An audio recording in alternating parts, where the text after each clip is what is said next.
stories I'm about to say are true. I hope I don't forget my words. Dear America. Dear America, I'm writing this letter very angry, except I can't perform it that way because for some reason being angry and negative is not appealing, but excuse me for this rush of feelings that have been sitting in the pits of my stomach, preventing me from breathing. They say, when you experience love, you feel butterflies. Dear America, I love you, but recently these butterflies have felt more like moths because before I can even speak, you'll strip me naked in vulnerability by destroying every identity I used to clothe myself.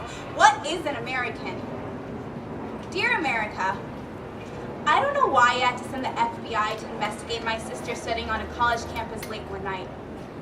It's okay, I don't blame you for doing your job.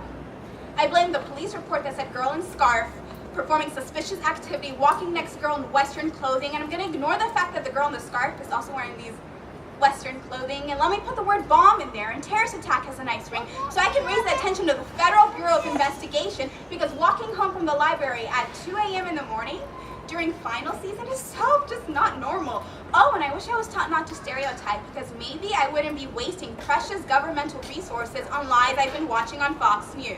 Now, I may have added my own annotations, but the eyes of the FBI agents, as soon as they walked into our house and saw cases of academic achievement conversing to us in our English, told us that they felt the grievance was unjustified.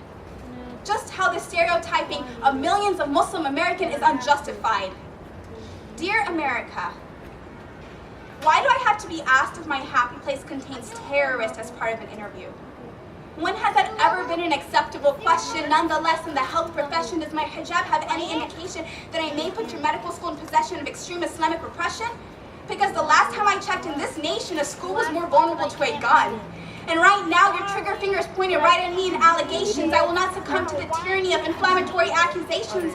Go ahead and shoot me. At least I'll finally be on the news for days about a mentality so twisted Americans will only call it one name, the great big American illness. Dear America, let's try something different and make diversity a priority. It's okay, we can say we invented acceptance. After all, weren't we a nation of immigrants? But if you want to fearmonger immigration, that's okay.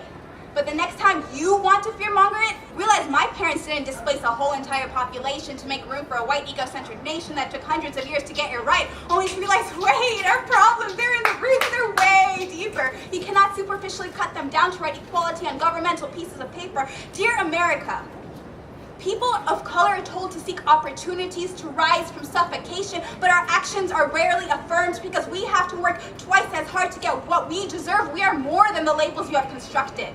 And it's about time we have a conversation on how to destruct it.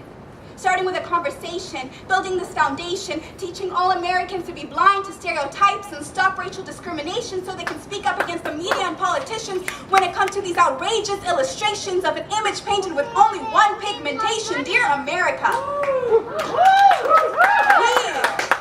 we are a canvas rich in saturation. Without us, you would be a blank page. Dear America, you have heard me speak, so my appearance is not the means of my oppression. It's the fact that you have given me freedom of religion and freedom of expression, but always want to shove your own perceptions down my throat. I feel like a prisoner unrightly detained, drowning from the aggressions of an Islamophobic campaign. Dear America, I'm a hijab-wearing Muslim woman of color, and I have a voice.